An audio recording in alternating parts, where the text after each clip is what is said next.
Hello friends, welcome back to my channel. तो आज के इस वीडियो में मैं आपको एक्सप्लेन करने वाली हूँ 2018 में आई मराठी मूवी न्यूड।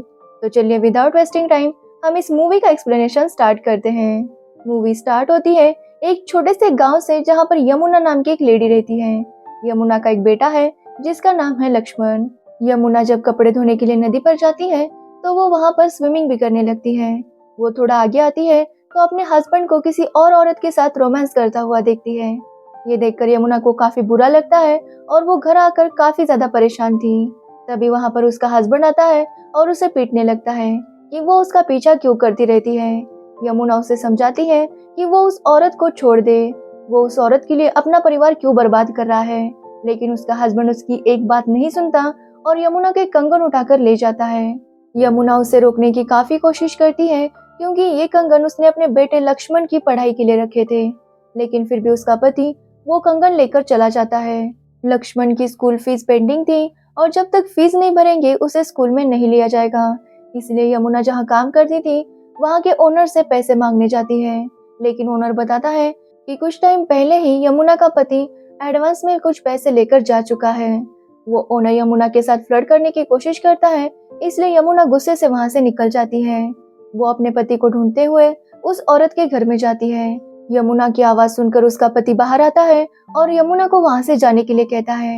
यमुना उसे गालियां दे रही थी कि वो इस औरत को छोड़ दे, तो वही वो औरत यमुना को उसके कंगन दिखाकर चिढ़ा रही थी। ये देखकर यमुना को और गुस्सा आ जाता है और वो सोच लेती है कि वो अब अपने पति के साथ नहीं रहेगी। इसलिए वो अपने बेटे लक्ष्मण को लेकर अपनी मौसी के पास मुंबई चली आती है। उसकी मौसी का नाम चंद्रा अक्का है और वो अपने पति के साथ मुंबई में एक रूम वाले घर में रहती थी। चंद्रा अक्का यमुना को समझाती है कि ऐसे पति को छोड़ देना ही अच्छा है। यमुना ने अच्छा किया जो उसे छोड़कर यहाँ चली आई।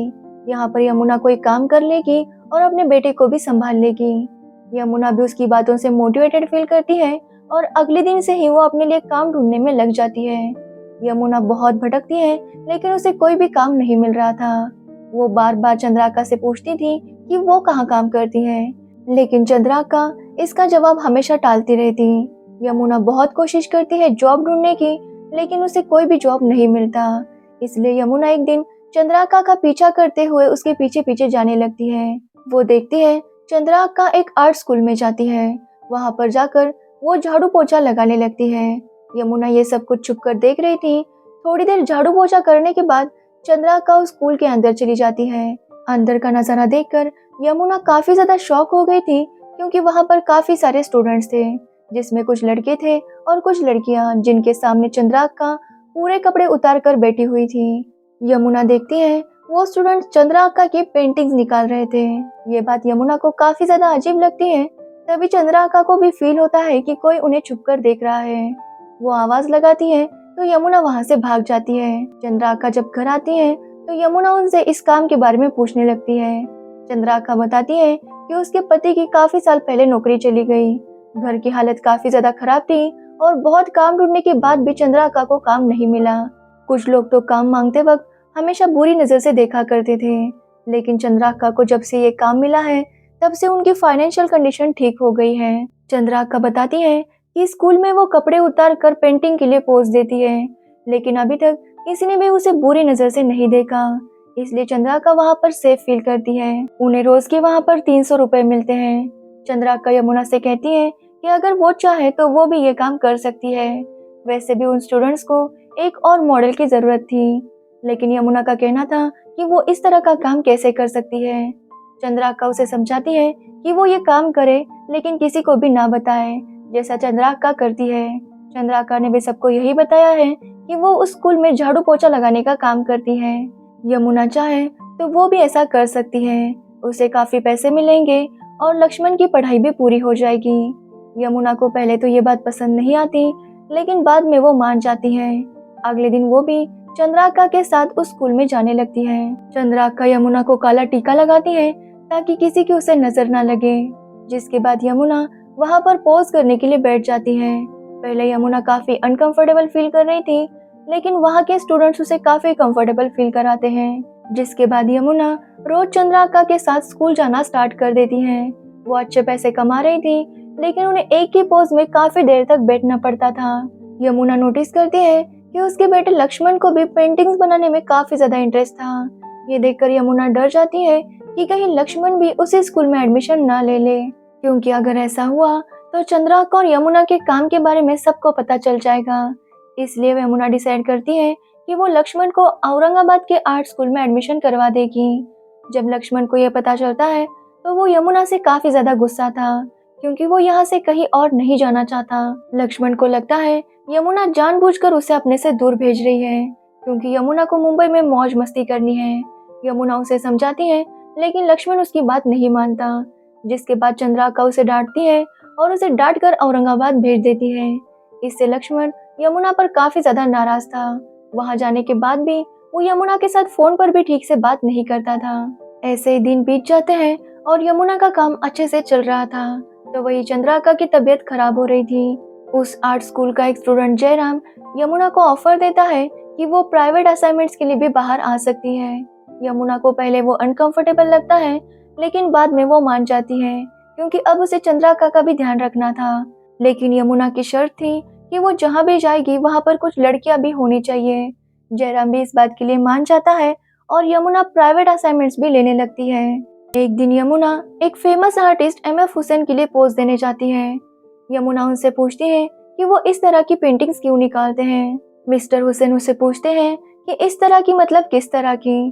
तब यमुना उन्हें बताती है कि इस तरह की न्यूड पेंटिंग्स, जिस पर हुसैन का कहना था कि जब वो पंछियों की, जानवरों की पेंटिंग्स निकालते हैं तब तो उन्हें ऐसा कोई भी नहीं पूछता, लेकिन जब इंसानों की बारी आती है तब भी ऐसे क्वेश्चंस क्यों पूछे जाते हैं। अब यमुना को उसके सवालों का जवाब मिल गया था। कुछ दिन ऐसे ही बीत जाते हैं और कुछ लोग प्रोटेस्ट करते हुए उनके स्कूल में आते हैं। उन लोगों का कहना था कि यहाँ पर अश्लीलता फैलाई जा रही है, इसलिए वो चाहते हैं कि स्कूल को बंद किया जाए। वो वहाँ पर आकर काफी तोड़फोड़ करते हैं, जिसकी वजह से स्टूडेंट्स काफी डर गए थे। तब यमुना हिम्मत करके उन स्टूडेंट्स को समझाती है कि उन्हें डरने की जरूरत नहीं, वो कुछ गलत काम नहीं कर रहे, और यमुना खुद पोज देने के लिए बैठ जाती है, जिसके बाद उनका काम फिर से शुरू हो जाता है। तो वही चंद्राका की तबीयत भी काफी खराब हो जाती है और एक दिन उनकी मौत हो जाती है। यमुना इससे काफी ज्यादा दुखी थी, लेकिन तभी लक्ष्मण भी घर वापस आ जाता है। लेकिन लक्ष्मण यमुना से काफी ज्यादा नाराज था, क्योंकि लक्ष्मण को लग रहा था कि यमुना प्रोस्टिट्यूशन का काम करती है, क्योंकि लक्ष्मण को उसके फ्रेंड ने बताया था कि यमुना बड़े बड़े लोगों से मिलती है, उनके घर जाती है और पता नहीं क्या करती है। इसी की वजह से लक्ष्मण यमुना से काफी ज्यादा नाराज था। लक्ष्मण की ये बातें सुनकर यमुना को बहुत बुरा लगता है। वो लक्ष्मण को समझाना चाहती थी, लेकिन वो जानती है कि लक्ष्मण कुछ नहीं समझेगा। लक्ष्मण यमुना से कहता है कि अब वो पढ़ाई से थक चुका है, उसे अब गल्फ कंट्री जाना है और वहाँ पर कुछ काम करना है। लेकिन वहाँ जाने के लिए भी बहुत सारे पैसों की जरूरत थी, जो उनके पास नहीं थे।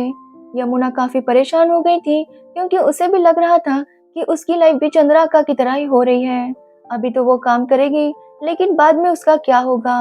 यमुना को इतना परेशान देखकर जयराम उसे समुद्र किनारे ले जाता है। वहाँ पर वो दोनों बैठकर काफी बात करते हैं और यमुना उसे अपनी कहानी बताने लगती है। वो बताती है कि चंद्राका की किस तरह मौत हो गई, लेकिन किसी ने भी उनके बारे में नहीं पूछा।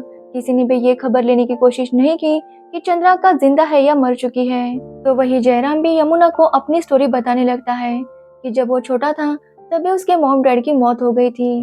उसकी एक बहन है, लेकिन उसको जयराम के होने ना होने से ज्यादा फर्क नहीं पड़ता।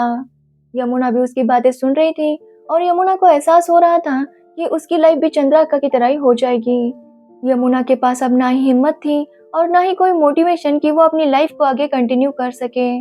वो जयराम को उसके लिए चाय लाने भेजती है। जयराम जब चाय लाने जाता है तो यमुना सिर्फ समुद्र को ही देखे जा रही थी। कुछ टाइम बाद जब जयराम वापस आता है तो यमुना वहाँ कहीं पर भी नहीं थी, जिससे जयराम समझ जाता है कि यमुना ने सुसाइड कर लिया है। कुछ टाइम ऐसे ही बीत जाता है और लक्ष्मण अब एक ऑफिस में प्यून की जॉब करता था। जब वो वापस आ रहा था तो उसे एक न्यूड एग्जीबिशन का पेंटिंग का पोस्टर दिखाई देता है। ये देखकर लक्ष्मण की हवस जाग जाती है और उन पेंटिंग्स को देखने के लिए वो जाता है। वो एग्जीबिशन उसी स्कूल में था जहाँ पर यमुना काम किया करती थी, और ये एग्जीबिशन और किसी का नहीं बल्कि जयराम का था। लक्ष्मण वहाँ जाकर एक एक पेंटिंग को देखने लगता है। लक्ष्मण का ध्यान पेंटिंग्स के फेस पर नहीं बल्कि बॉडी पार्ट्स पर था। वो धीरे धीरे करके उन बॉडी पार्ट्स को हवस की नजरों से देख रहा था, तभी अचानक उसकी नजर उस पेंटिंग के फेस पर पड़ती है, तो वो फेस यमुना का था। अपनी माँ का चेहरा देखकर लक्ष्मण की सारी हवस चली जाती है। उसे खुद पर काफी गुस्सा आता है कि वो अभी तक अपनी माँ को ही हवस भरी नजरों से देख रहा था। तभी वहां पर जयराम आता है और लक्ष्मण उसे थप्पड़ मार देता है और यहीं पर ये मूवी एंड हो जाती है। इसमें हमें दिखाया गया है एक आर्टिस्ट अपनी पेंटिंग निकालता है, लेकिन बाद में ये हम पर डिपेंड करता है कि हम उसे किस नज़र से देखते हैं। तो ये था न्यूड मूवी का एक्सप्लेनेशन। अगर आप इस मूवी को देखना चाहते हैं तो ये ZEE5 पर अवेलेबल है। तो अगर आपको इस मूवी की स्टोरी और मेरा एक्सप्लेनेशन अच्छा लगा हो तो वीडियो को लाइक कमेंट शेयर जरूर करें और मेरे चैनल को सब्सक्राइब करना बिल्कुल मत भूलना। Thanks for watching the video.